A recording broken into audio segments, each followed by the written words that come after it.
The sun was setting, and with it the light began to slip away from the Walmart parking lot. The cars shone dull and gray in the weak light, like they were slowly fading out of existence. The woman pulled into the lot and stopped in front of the entrance, her heart pounding in her chest. She had been here before, but something had changed. The parking lot felt lifeless and dead, and an eerie silence hung in the air. The woman stepped out of the car and walked towards the entrance, her shoes crunching on the gravel beneath her feet. The automatic doors slid open as she approached, but the light inside was dim and the aisles were empty. It was like a ghost had moved through the store, taking everything with it. The woman took a deep breath, steeled herself, and stepped inside. She followed the aisle towards the back of the store, her eyes scanning the empty shelves. Everything was gone. There were no boxes, no cans, no packages, nothing. The woman's heart sank. She had been hoping to find something that she needed, but now it seemed that her options were limited. She continued to walk, her footsteps echoing against the walls, until she reached the very back of the store. And then she saw it.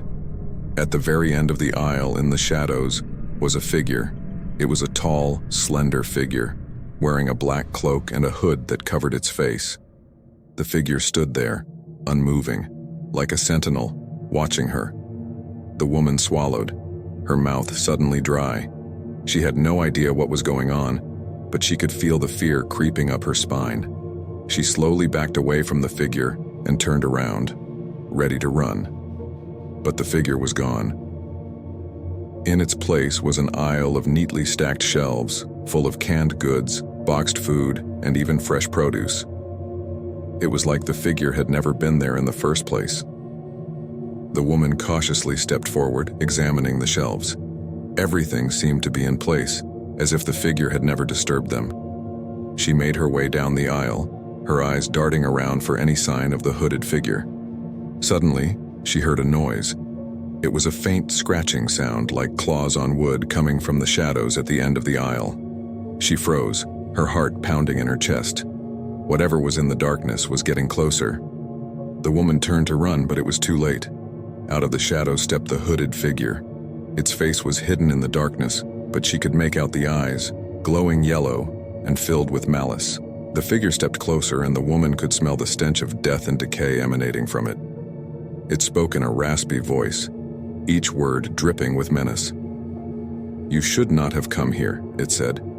"You are not welcome." The woman took a deep breath and ran. She darted down the aisle, not daring to look back, and sprinted out of the store. The hooded figure made no attempt to follow her. The woman raced to her car, leapt inside, and drove away. She could feel the figure's eyes burning into her back, and it was only when she was several miles away that she felt safe. She had no idea what had just happened, but she knew one thing for sure. She would never step foot in that Walmart again. Months passed, and the memory of that unsettling Walmart experience started to feel like a distant nightmare. Life returned to normal, and the woman convinced herself that it was just an elaborate prank, an overactive imagination, or perhaps even a vivid dream brought on by stress. However, as the anniversary of that fateful evening drew near, she began to experience strange occurrences in her daily life. It was subtle at first, easily dismissed as mere coincidences or paranoia. A shadowy figure glimpsed out of the corner of her eye, a rustling sound in the dark, and eerie yellow eyes that seemed to appear for the briefest of moments. She tried to ignore these unsettling occurrences, attributing them to the stress and anxiety that the Walmart incident had triggered. But the feeling that she was being watched continued to intensify, and her paranoia grew. One evening, as she was cooking dinner in her kitchen, the lights flickered, and the room grew unnaturally cold. Her heart raced as the eerie sensation of being watched bore down on her once again. Slowly she turned around, and there, standing in the hallway, was the hooded figure, the same one from the Walmart. This time, the hooded figure's presence was undeniably real. It wasn't a fleeting apparition, and there was no room for doubt. The figure's yellow eyes pierced through the darkness of the hood, its presence radiating a malevolent energy that chilled her to the bone.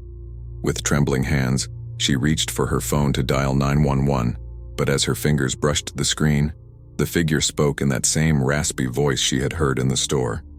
"Calling for help won't save you," it hissed. The woman backed away, panic rising. The figure advanced, its cloak devouring the light, and she fled through the back door, not daring to look back.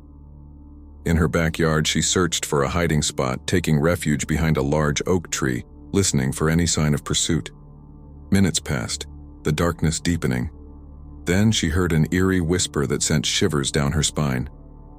"Come back to Walmart," it whispered, a sinister siren's call. Her rational mind screamed at her to resist, but her body moved of its own accord, drawn back toward the Walmart, the figure's voice growing louder. Suddenly, the moon pierced the clouds, revealing the Walmart parking lot.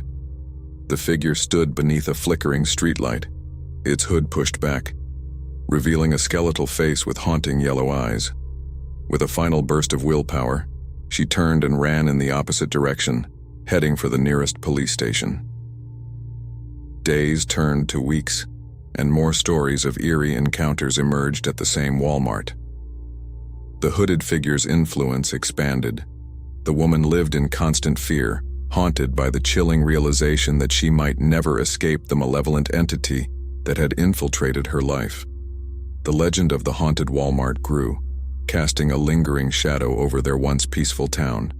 The question persisted: who or what was that hooded figure? And what did it seek from those who ventured into its dark domain?